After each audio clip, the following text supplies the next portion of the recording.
Olá, amigos, estamos iniciando o programa Esclarecimentos Oportunos. Como sempre lembramos, esse programa é uma realização da Sociedade Espírita Francisco de Assis, casa sediada na cidade de São Paulo. E como sempre também conosco o senhor Milton Felipelli. Tudo certo, Milton? Tá bem, muito obrigado pela oportunidade de mais uma vez estar aqui ao seu lado, junto dos nossos técnicos, perante eles, né?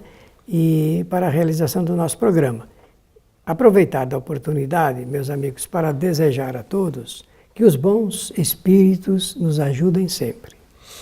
Meu amigo Milton, nós aqui, muitas vezes, ou boa parte delas, atendemos algumas solicitações.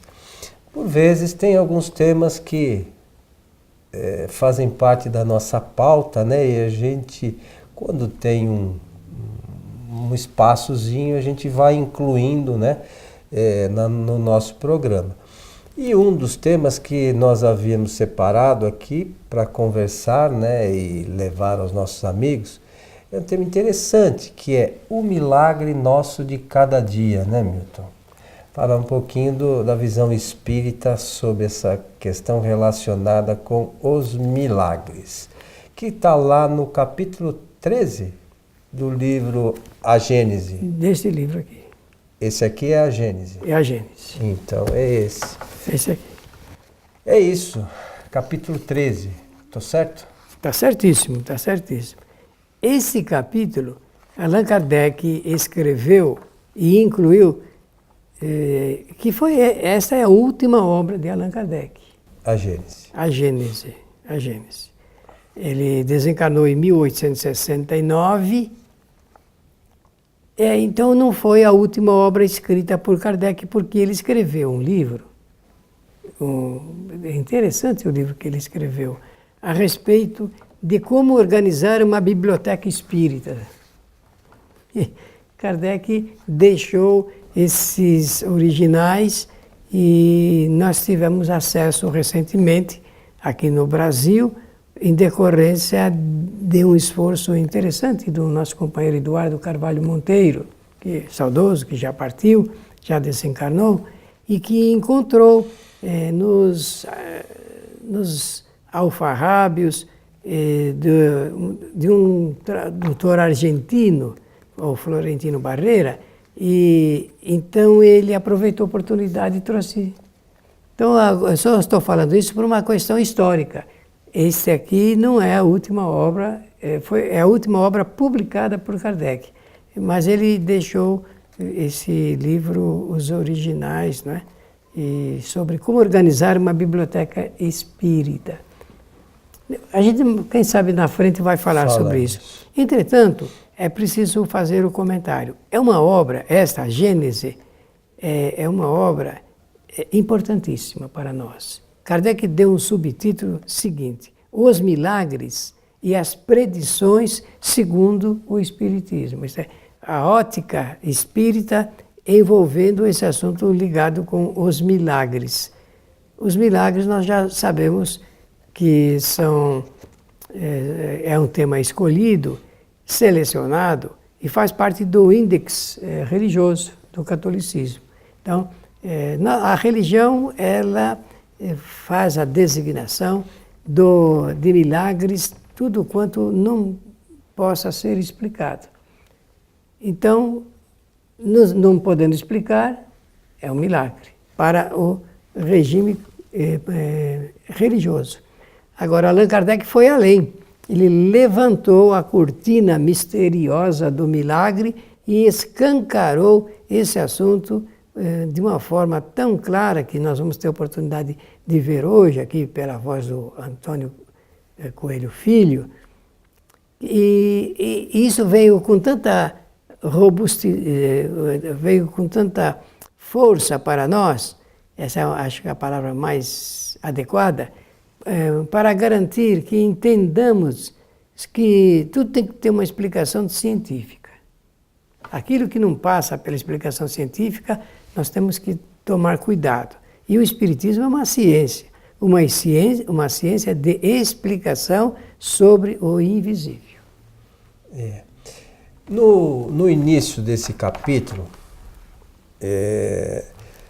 que o Milton mencionou, então diz assim, os milagres no sentido teológico, né? Então diz assim, em sua acepção etimológica, a palavra milagre, de mirare ou admirar, significa admirável, coisa extraordinária, surpreendente. A academia define esta palavra como um ato do poder divino contrário às leis do conhecimento, das leis conhecidas na natureza. Então, isso é o sentido, né, o que define a academia ou a visão religiosa que se tem do que é o milagre. Não é bem assim que o Espiritismo vê essa relação. Como o Milton falou, o Espiritismo é uma ciência e como ciência tem que analisar essa questão de forma científica. E lógica. Né? E lógica. Então, o que até então nós temos visto como milagres, nessa obra aqui existe uma série de esclarecimentos sobre aqueles milagres mais conhecidos, de como se deram. Essa coisa do milagre, de um modo geral, as pessoas muitas vezes procuram a casa espírita esperando algo nesse sentido, né, Milton? Buscando alguma solução maravilhosa para algumas coisas. Mas o maravilhoso, acho eu, é a gente mudar o entendimento, né? Porque isso é um pouco ainda difícil para nós. Mas o espírita tem que entender um pouquinho melhor isso. Tem que buscar o conhecimento, porque está aqui escrito. Foi 1868. Então já se vão agora quase também 150 anos aí, né? O ano que vem, 2018, vamos completar 150 anos dessa obra. Esse conteúdo está disponível e a gente não conhece. E interessante que Kardec ele separou alguns modelos de fatos considerados milagres pela religião, mas que tinham uma explicação à luz da ciência espírita. Por exemplo, Jesus planava sobre as águas. Isso para a religião é um milagre. Não tem explicação. Mas o Espiritismo explica que é perfeitamente possível algumas pessoas serem dotadas de alguns recursos fluídicos, ou se quiserem uma palavra que as pessoas gostam muito e está em voga, recursos psíquicos, capaz de criar essa levitação, que aí é o ato de levitar, e ele levitava com muita naturalidade. É que ele detinha conhecimentos de uma ciência que o mundo parece ainda não consegue entender. E ele dominava isso. Como ele dominava a matéria, fazia alteração, transformação da matéria, ou faz a água transformar-se em vinho ou em chumbo. Então, para a religião, isso é um milagre. Para o Espiritismo, é um fato natural, absolutamente natural, que não ofende as leis naturais. Ao contrário, é explicado exatamente pelas leis naturais. Uma outra questão importante a gente se recordar sobre as questões relacionadas ao milagre é que, eu nunca lembro, você já falou diversas vezes, Jesus, vamos dizer assim, curou 36 ou 38? 38 curas. Jesus fez segundo consta lá no Novo Testamento. E a gente acha Jesus com toda a capacidade, todo mundo fala, o espírito mais puro que teve aqui no planeta, curou 38, a gente espera que nós, qualquer outra pessoa que não tem essa capacidade, esse potencial, vai curar milhões? Como assim? Né? Ou uma imagem, o fato de eu adorar uma imagem, diversos serão curados? Como assim? A gente precisa entender realmente o que é isso. Né? É uma questão. Por trás disso? A coisa não é tão simples assim. E a gente prefere sempre ir a lugares em que o milagre que a gente acha se realize dessa forma, porque não requer esforço nosso. Não é mais fácil? É mais fácil e é surpreendente por vezes, né? Por vezes, mas na maioria das vezes não acontece. A gente vai e acha, não sei o quê, mas não acontece. E por que não acontece? Porque depende de nós. De alguns fatores que são importantes, né? Jesus destacava, além do conhecimento, destacava a confiança, a certeza, que na linguagem popular é fé. Fé para o Espiritismo é certeza, é convicção. Mas passa pelo conhecimento, né? É necessário. É indispensável o conhecimento. Eu tenho fé que vai chover dinheiro. E chove. Nunca consegui fazer isso. Olha, o Novo Testamento narra um fato para confirmar o que você está falando a respeito da mulher hemorroíça que sofria daquele sangue, um fluxo de sangue, não é? Hemorragia, e que ocorreu o fato narrado ali por Mateus e ela foi curada no momento em que Jesus passava. E ela antes, quando soube, porque ela já havia perdido todo o dinheiro, toda a fortuna que tinha, gastou com todos os médicos da região, nenhum pôde curá-la, nasceu nela aquela certeza, veja você esse assunto do conhecimento que você sempre faz questão de salientar. Nasceu naquela senhora muito grande o pensamento seguinte: se eu um dia puder tocar na túnica de Jesus, eu tenho a certeza que serei curada. Esse eu tenho a certeza passa por quê? Passa pelo conhecimento. Já existe uma intimidade, digamos, entre ela e Jesus, por esse ponto comum. Isso não é só a fé popular, isso daí é mais do que fé popular, isso daí é alguma força forte que está dentro da pessoa, mas que ela tem a certeza que se tocar na túnica, obviamente não é o toque da túnica que vai curar. Aí entra o que Allan Kardec escreve aqui, que é um outro assunto ligado com o milagre, que é o fluxo de fluidos entre ela e Jesus. É o capítulo seguinte do capítulo que nós estamos tratando, é o capítulo 14. E que ela, diz, é a bomba succionante, de sucção, mas ele é o fluxo que oferece essa possibilidade. Na hora que Jesus passa, e essa mulher, depois de ter se arrastado no meio do povo, consegue realmente com o dedo tocar o vestido de Jesus, ele sabe disso, está em intimidade com ela, obviamente, ele volta-se e faz a identificação dessa senhora. E como todos os outros fatos que ele reconhecia também, ele diz que a fé curou essa senhora. Mas o que é a fé? É a certeza, é a convicção. Só se tem convicção, meus amigos, depois de tudo passar pela razão. Só temos convicção porque passa pela razão. E como diria lá o nosso René Descartes, é a lógica do raciocínio lógico, do pensamento lógico. E isso então dá força realmente. Quando a gente sabe, saber é tudo. Sabe, muda tudo na nossa vida. Muda absolutamente tudo. Nós não ficamos mais dependentes do milagre em si. Nós ficamos com possibilidade de promover, ajudando aqueles que sabem mais. E no caso eu lembro-me dos espíritos amigos superiores, esses que verdadeiramente fazem essa promoção que nós tanto almejamos de vez em quando em nossa vida, porque quem de nós um dia não precisou pedir ajuda dos espíritos curadores? Nós precisamos, acho que quase que sempre, né, Milton?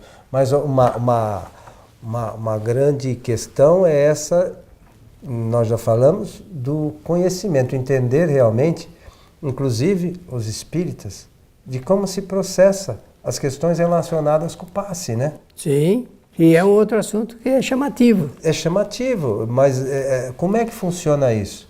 Que no passe, o que o médium faz e o que os espíritos fazem. E o que faz a pessoa que faz a solicitação. Então, são três partes aí envolvidas, né? Claro. Que pode dar resultado ou pode não acontecer nada. Depende do quê? Depende de três ações, ou então da ação de três agentes, que é a pessoa que pede, solicita, reclama, necessita, aquele que é intermediário de quem pode mais e dos espíritos que está ajudando, secundando, facilitando essa transferência de fluidos. Nós chamamos fluidos, é matéria, em estado que nós ainda não conhecemos. A ciência não tem conhecimento disso, mas vai ter lá na frente. Por ora, o que os cientistas sabem é que existem possibilidades de modificação da matéria em outros estados.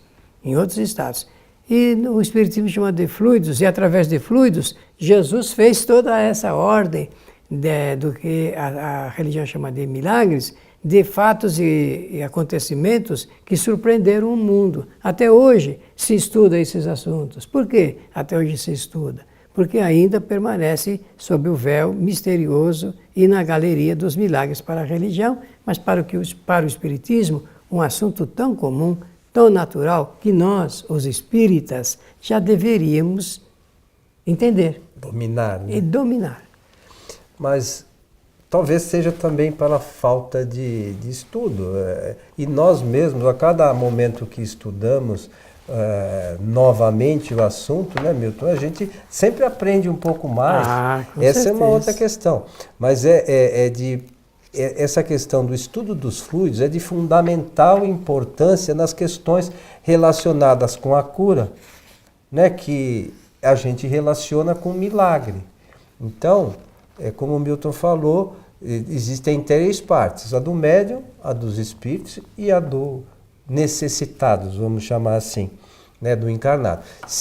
Veja, se eu sou aquele que busco no centro espírita ajuda, eu tenho feito o que da minha vida? Eu quero chegar lá e ser curado e os meus problemas acabaram. Não é tão simples assim, né, Milton? A questão passa por uma transformação nossa que é indispensável para que a cura, às vezes, aconteça. Pode acontecer? Pode. Existem médios que têm essa capacidade mais que outros? Claro que sim, né? Mas nunca vai ser por mero acaso. Não existem pessoas escolhidas, nem outras que são esquecidas. Não é isso? É isso mesmo. Olha, se nós estudássemos um pouco esse assunto à luz do conhecimento espírita, dominando já o conhecimento dos 14 princípios fundamentais da doutrina espírita, a gente entenderia. Há uma passagem no Novo Testamento que diz que um soldado se postou diante de Jesus e pediu ajuda de Jesus para o seu empregado que estava doente em casa. Vai então indo que depois eu chego lá. Não, você não precisa ir. Eu sei que bastará uma ação sua para que realmente ele fique curado. Você está lembrado disso? Claro que está. Então, o que acontece aí? Esse homem, esse soldado, ele tinha conhecimentos, ele admitia. Mais do que isso, ele tinha uma nítida convicção por saber que Jesus detinha esses conhecimentos dessa ciência desconhecida até então e que ele nem precisaria se dignar a chegar na sua casa. Ele poderia fazer a sua locomoção fluídica, perispiritual e chegar até lá antes deles todos. E narra-se no Novo Testamento que na metade do caminho de volta vem alguém da sua casa, um outro soldado, avisá-lo de que realmente está melhor a pessoa que estava padecendo do mal. Então, para a religião, isso é um milagre. Mas para a ciência natural da vida, isso não é. Isso é apenas domínio de conhecimentos que nós temos a possibilidade de conhecer. E muitas pessoas detêm esse recurso e faz isso numa produção menor. Só que Jesus realmente detinha um conhecimento muito superior, muito maior. E é sobre isso que Allan Kardec vai falar nesse livro chamado A Gênese e os Milagres e as Predições segundo o Espiritismo. As predições é o processo de clarividência, de anúncio sobre fatos que iriam acontecer e que aconteceram, e podem ser do passado, do presente ou do futuro, e que o Espiritismo pode explicar isso como fatos naturais da vida. Lembrando que Jesus disse, né, que a gente poderia fazer as coisas que ele fazia e muito mais. Então, esse tipo de atitude, sabendo trabalhar essas questões relacionadas com os fluidos, nós também podemos fazer, levar as pessoas necessitadas esses fluidos, esses bons fluidos. Não precisa de vir na casa espírita. Às vezes, olha, tem que ir na casa espírita. Não, se a gente souber trabalhar isso de forma consciente, esses fluidos benéficos podem chegar a distâncias que a gente não faz ideia. E realmente produzir um resultado muito satisfatório. As curas à distância ou assistência espiritual à distância é um recurso do qual nós já deveríamos aprender a usar com vantagem, com muita vantagem. Meu amigo Milton. Fica aqui o nosso convite para a leitura do livro A Gênese, nesse capítulo 13º. E o 14º também que trata dos fluidos, né, que são de fundamental importância para o nosso entendimento. Quero lembrar também, para quem quer estudar esse assunto, tem o livro do nosso amigo Rubens Meira, que retornou já ao mundo dos espíritos, que é Atualidade de Kardec, o Perispírito, que está no nosso site kardec.tv, à disposição para ser baixado, que também é importantíssimo para quem quer estudar essa questão, né, Milton? Nesse estudo é importantíssimo mesmo. Chegamos ao final de mais esse programa. Desejar a todos os nossos amigos que nos assistem e nos ouvem, que os bons espíritos nos ajudem sempre. E quero mais uma vez convidar a todos para assistir às palestras da nossa casa, a Sociedade Espírita Francisco de Assis, que fica aqui na região da Vila Prudente, em São Paulo. E quem não puder estar presencialmente pode fazê-lo pela nossa página do Facebook, que é Programa Transição. Então é só acessar a página. Todas as sextas-feiras, a partir das 20 horas, nós estaremos transmitindo as palestras. A você que esteve conosco, o nosso abraço e até o nosso próximo programa.